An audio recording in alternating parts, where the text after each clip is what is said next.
Welcome, everyone, to Meet the Frogs, where I introduce you to the cast and crew of the Midnight Frogs. Today I am joined by Travis. Hello, folks. I'm finally here, and good to see you. So let's start from the very beginning, and I think you know what I'm referring to, because you technically shouldn't be here right now. I should be dead. No, just to refer to more of the my life. I shouldn't have been born, but okay. No, because you mentioned a long time ago you were born with a certain condition. Right. As a young age, I had a hard time speaking normally like everyone else. I was developing way later than a lot of children were. About age 4, I still wasn't talking normally. I did have the ability to produce speech. So they narrowed the condition down to something called auditory processing disorder. To kind of round up and make it a little bit more basic, it's a form of auditory dyslexia. So for one, it makes it very difficult for me to listen to words and comprehend their meaning, but it also would make it incredibly difficult for me to speak words out and have any attached meaning to those as well. Severe enough the condition that I had, as far along as where I couldn't talk, they were going to assume that I was going to either be mute or wouldn't be able to talk much at all, at least with any kind of comprehension.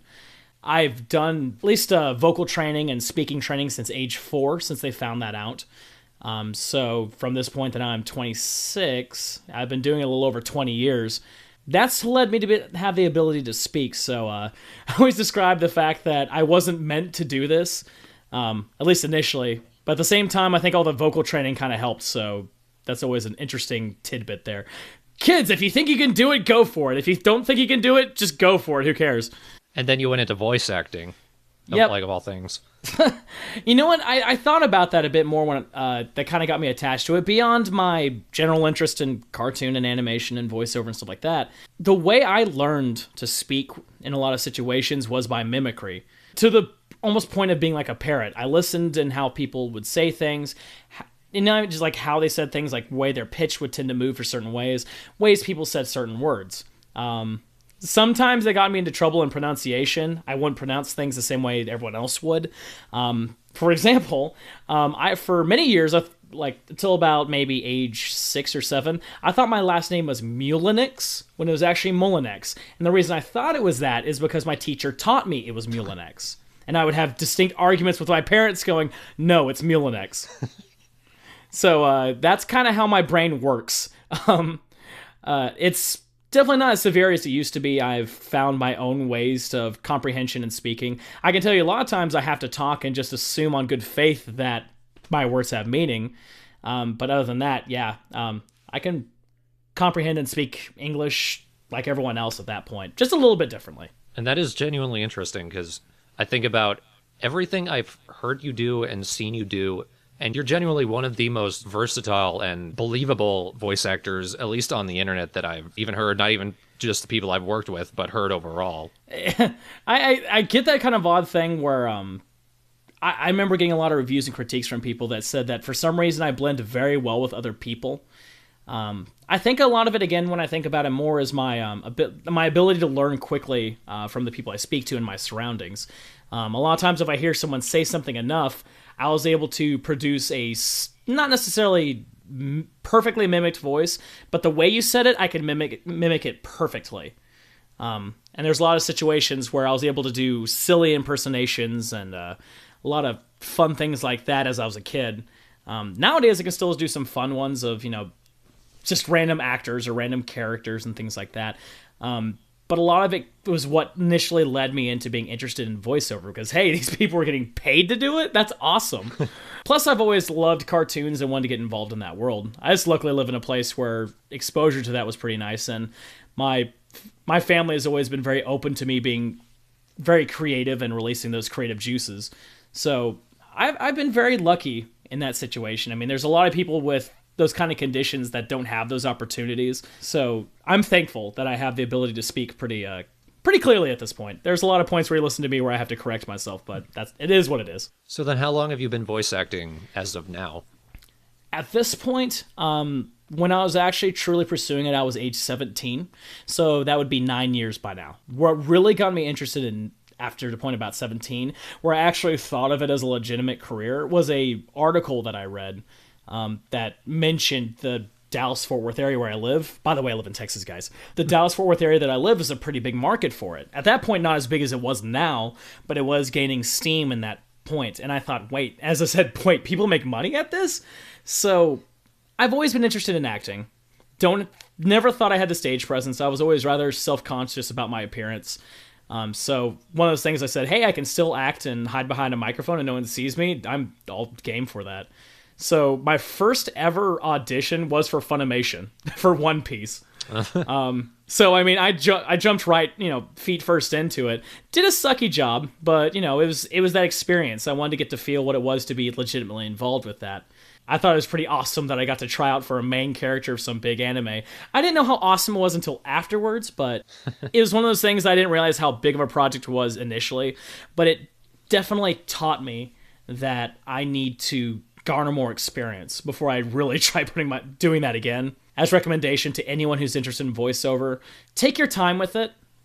Gaining some experience. Don't do things like jump into Funimation for your first audition like I did. Gain some experience. And that's honestly what just led me to get on the internet to find voiceover. Who was the character, by the way, if you can say? I tried out for Usopp and Sanji at the time.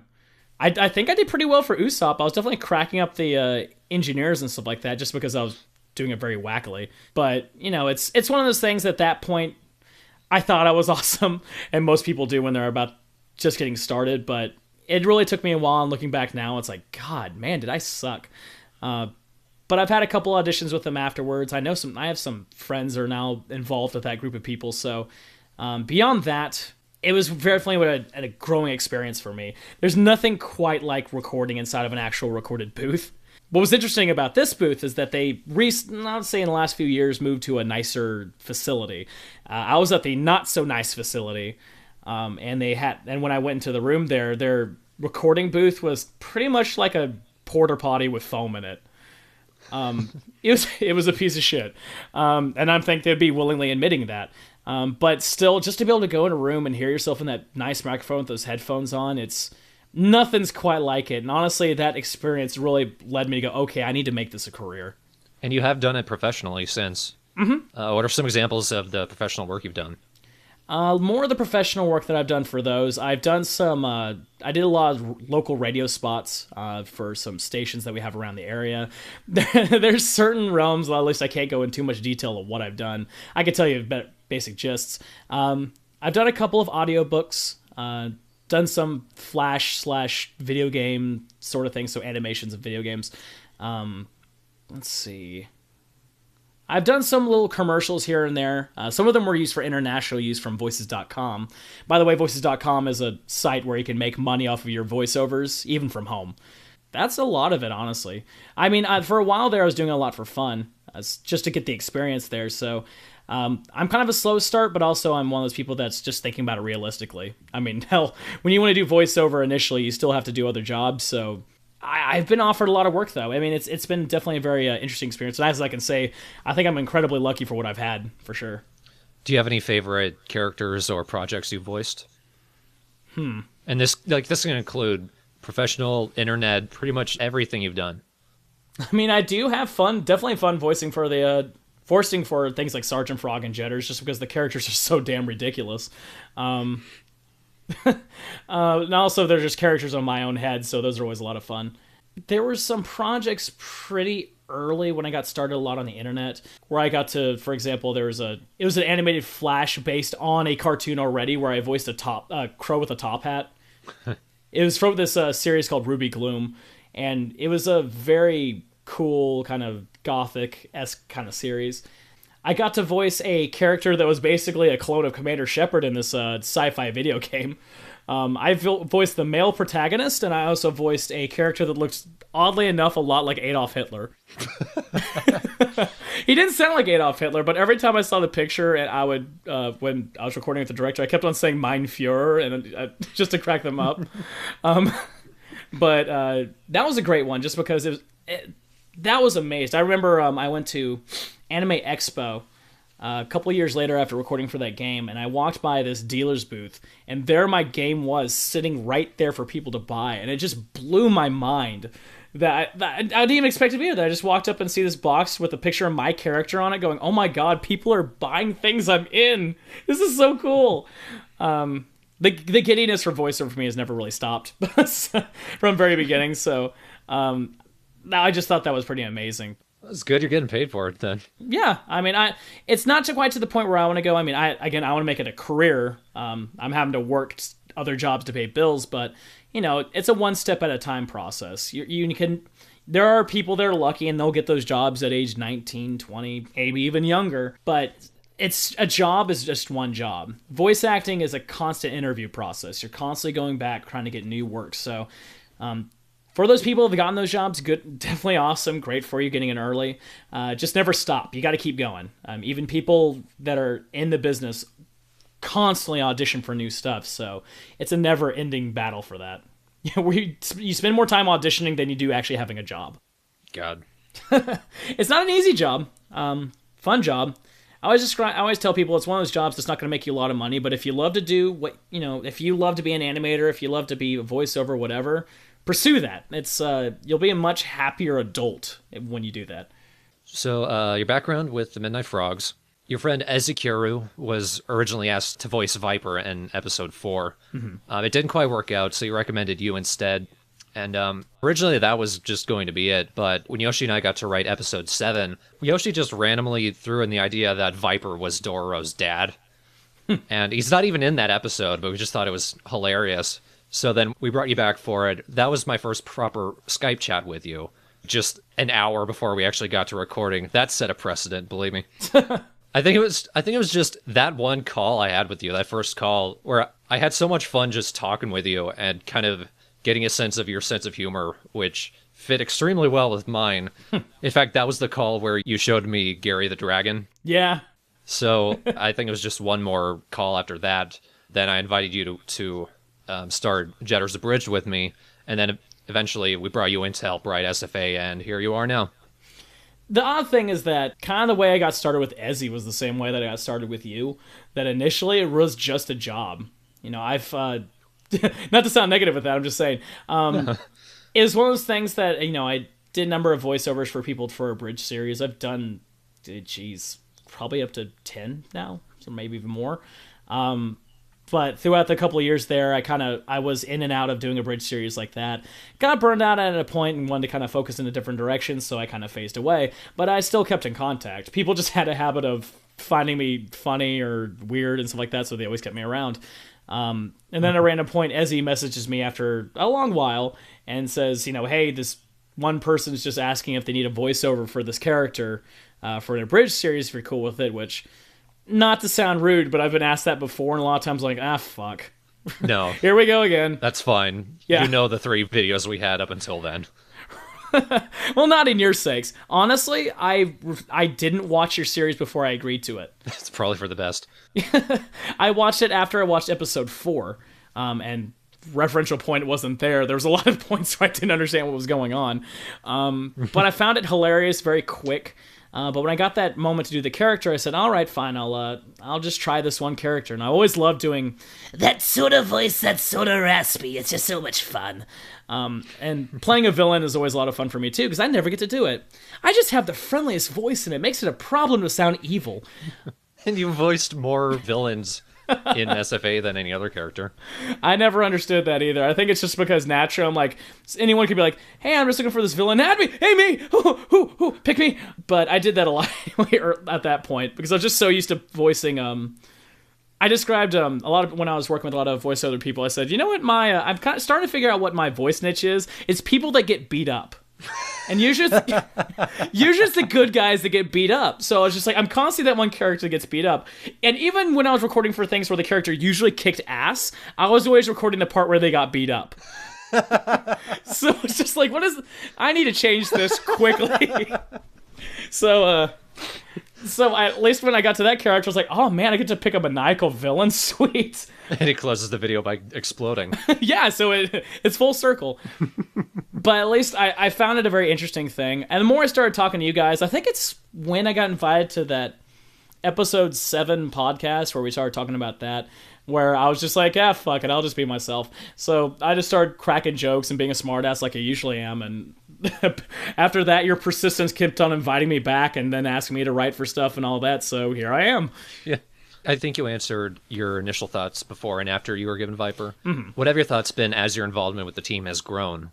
Biggest part about it, and again, I've worked on a lot of projects of this nature, is your damn stubbornness is probably one of the biggest things I've ever noticed. If you want to get a project done, you'll get it fucking done. Which I can't say for a lot of people that are involved in parodies or really anything over the internet, to be honest. A bunch of lazy motherfuckers. But the fact that, I mean, even on days where I'm just like, I'll get a message from you going like, hey, when you get this shit done tonight, I'm like, okay. And somehow I'm like, why did I agree to that? I was being lazy just a second ago. So I think your drive is very encouraging for people to create these projects. I mean, hell, I voiced or written or get involved with probably a couple dozen of projects with you by now, at least over that. So that's one big thing I noticed. I also noticed a certain level of fun, yet professionalism. This group of people love to have fun. We love to have kind of conversations with each other, but we're also concise and get things done. I think a lot of it's rooted with you, though. You tend to be very driven. You tend to point. You ask people for their help, but you're not really abrasive about it. So you're definitely encouraging for that. If you didn't have that nature, nothing would get done with us. We're a bunch of creatives. Creatives aren't those type of people. So I think that's probably the biggest thing I noticed. I think the next question is basically the same thing, your experience being a part of the team. Right. As I mentioned, a lot of my involvement with the team has been in kind of things like the voiceover. I was honestly really surprised I got into writing. I remember stupid younger me always wanted to write for an abridged series. I just didn't have the editing chops. So, like, even as a fan, I was like, oh my god, Leia Pator, can I write for you and stuff? And he's just like, I write, so no. So I was like, oh. So that didn't happen.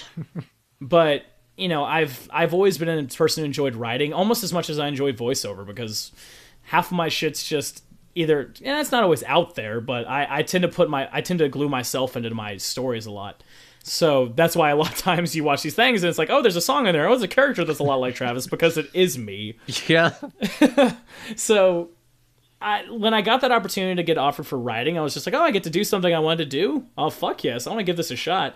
And some of those calls that we did writing for were fun as all hell. Yeah. Just because half the shit I was saying was completely out there. And a lot of times fair warned, guys, this is going to be very stupid. And usually, they just were like, go ahead. And then as soon as I said it, we wouldn't be able to say anything else because we were trying to comprehend either what I'm saying or was laughing at it. It's not so much go ahead as good. No, I've always been kind of the thought process on comedy, and I've always enjoyed things like improv and things like that. Things like that tend to come very naturally. Not for everyone, but at the point, when you listen to someone do certain levels of improv, there is something that naturally makes sense from beat to beat to beat to everything you say. They might not seem initially, but there is some kind of attachment fundamentally. So I kind of just let myself go, and I just end up saying, there's no set parameters for where I go with this. As long as I have the character involved, and as long as I stick to that, you can really say whatever you want. Sometimes you have to pull me back to earth when I go too far out. Yeah. I tried, at least for the most part. Or if it doesn't make sense initially, I will usually explain it. So the writing experience has probably been one of the more fun aspects of it. I mean, voiceover is all fun and everything, but I really do enjoy writing. Not much of an editor, though. Give me a video and it's like really just boring. So I enjoy your aspect of being able to just manipulate people's eyes and, just randomly just throwing these characters that really don't exist in the series that just randomly pop up. Oh, there's Raiden for some reason. Shit like that does crack me up, I have to admit. I guess you're pretty lucky in that respect, and the reason you're involved with the writing goes back to that first Skype call. I like to work and write with people who, in just a regular conversation, I can have fun and just laugh my ass off. I'm in the mindset, I don't usually like to work with people, even if they're really good at the job, I don't like to work with them unless I like them personally. And just you have that sense of humor that's so out there that it's like, I want to have you involved in as much things as I can so I can hear more of that. The funny thing is that a lot of times when I've worked with people, there's a certain level of ego involved with the points they want to make with the jokes or things like that. I know you do have your own ego with the characters that you create, but you always had a openness that if you heard something funnier, you'd be like, okay, well, yeah, we could try that. Which means there's a definitive direction at the same time. If you had some set idea of what would be funny, and then either me or Yoshi or anyone else we worked with said something else, where you're just like, oh shit, this is kind of great. You would find ways to kind of working that project in that way. It wasn't so rigid. It wasn't saying, hey, I'm the funny one here. And I'm not, believe me. I think, it's hit and miss for everybody. I mean, hell, the only reason that I manage to say so many funny things is I just don't stop talking. That's different.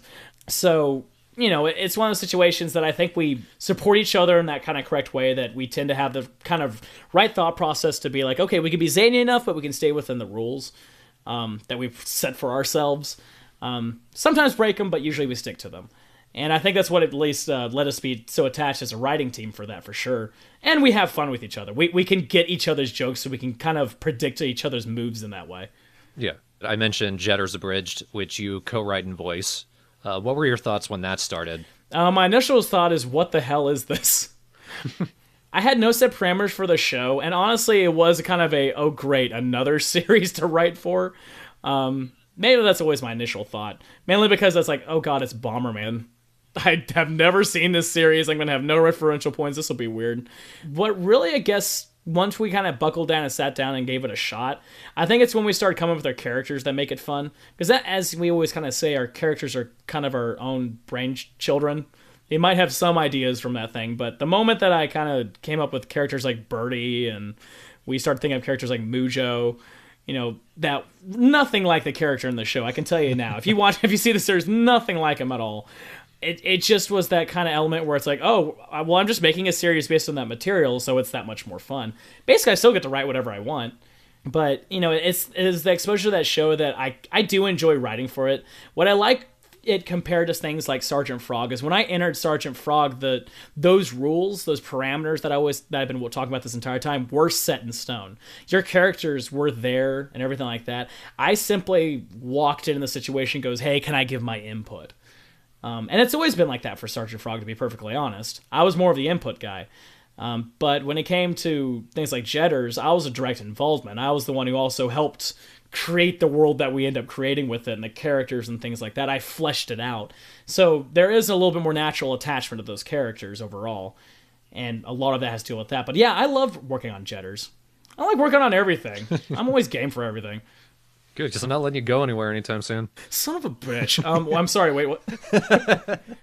Now, I'm pretty sure you answered this question already, but I think it was Olivia who wanted to clarify this. How the hell does your mind work? I kind of covered a little bit of it, that there's always a logic to some form of insanity. A big part of it is the fact that I'm not willing to block it with any kind of form of censor. That's not the same thing as meaning that I'm going to curse all the time, which I do curse occasionally, more than occasionally.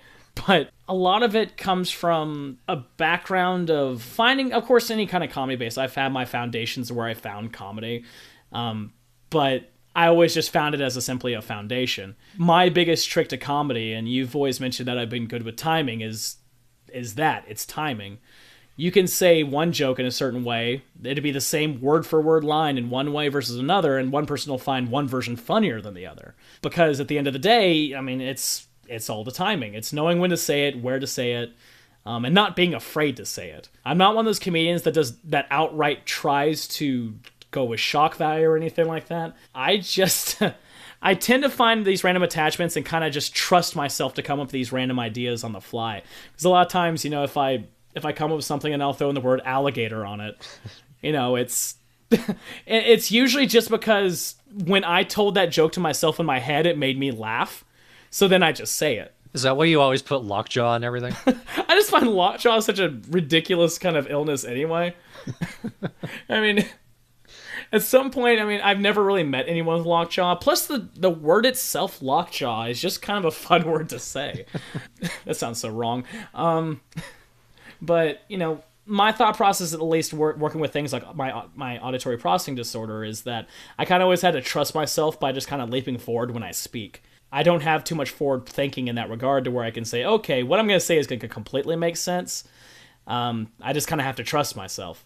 So sometimes when I'm saying things, it's kind of in a blind faith going, okay, let's see if this works. And luckily, a lot of times it seems to. So, woo, I'm lucky. Yeah, there's no easy way to describe how my brain works. It's weird. Yeah. From my experience, it's mostly just been like, yeah, you just don't have a filter, but sometimes you just stop and say, okay, this might be weird. It's like, Travis, we know, go for it. Well, like, I'll bring up a good example. During one of the Pikmin Let's Plays, we were talking about, like, nuts and bolts, and I said, yeah, I'd punch that John Travolta dog. Oh, yeah. And none of you were like, what the fuck did he just talk? What is he talking about? And in my head, it made complete sense. because I was like, okay, the movie Bolt has a dog played by John Travolta, but I think the joke wouldn't be funny if I was saying, yeah, let's punch Bolt. So I was like, it sounds funny. The words John Travolta dog just sounds funny. So I'll just say, yeah, let's punch that John Travolta dog. And then I just got a lot of what? So sometimes I gotta explain my own jokes. That's because I didn't know John Travolta voiced Bolt. I sort of got it, but not immediately. It's just the way my brain works in that regard that I know I don't make assumptions what people know in that regard, but I almost find it, there's a space of knowledge that I think people know is funny, but there's also the lack of space what people know that makes it funny. Because if you did know who the John Travolta dog was, you would find that funny. If you didn't know what the John Travolta dog is, you just hear me saying John Travolta dog for no reason. And that's funny too. So there's really no way to say that wrong. Yeah, I tend to think that quickly in a millisecond. Just saying. Oh, I love that LP too. It's up there. It's up there with probably Sleeping Dogs and Twilight Princess. Yep. Well, to close, is there anything you'd like to say to the viewers, fans, or maybe newer bridgers and voice actors out there? Wow. Probably at least if I'm going to speak to at least the bridging fans, thank you for all the. I always feel like when I'm talking about the abridging thing, I'm always kind of standing at the side. But really, I mean, it's pretty amazing the kind of support you guys have given Yoshi and Thorn and messaged me about cool things like, hey, I love your voice and so on and so forth. A lot of those moments are just seeing you guys laugh at our jokes and things like that. It really do fuel me to go forward to coming up with my ideas. So thank you guys for really enjoying the series and being complimentary and all that ridiculous fan art. Jesus.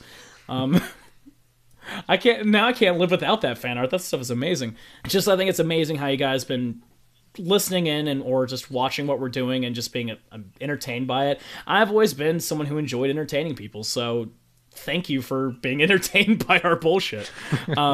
There's lots of it. No, and we have a lot more to come. Now, for at least voice acting people, I talked a lot about patience and everything like that. A big part of it is also trusting yourself. There's always a lack of confidence when you get started. My condition requires me that if I'm going to say something, I have to trust whatever's coming out of my mouth is going to be correct.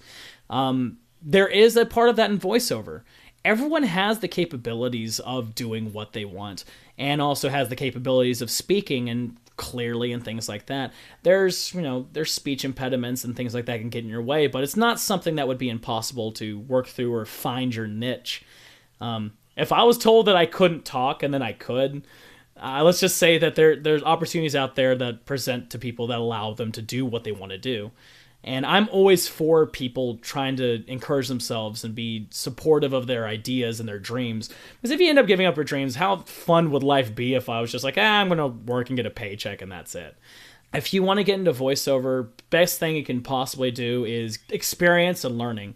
If you can take classes, if you can get involved in different kind of productions, even if the production's nothing really that serious, it's still that ability of building that rapport and that access of data that you have within yourself to create the characters, to create the ability to act in these particular situations. So have fun with it.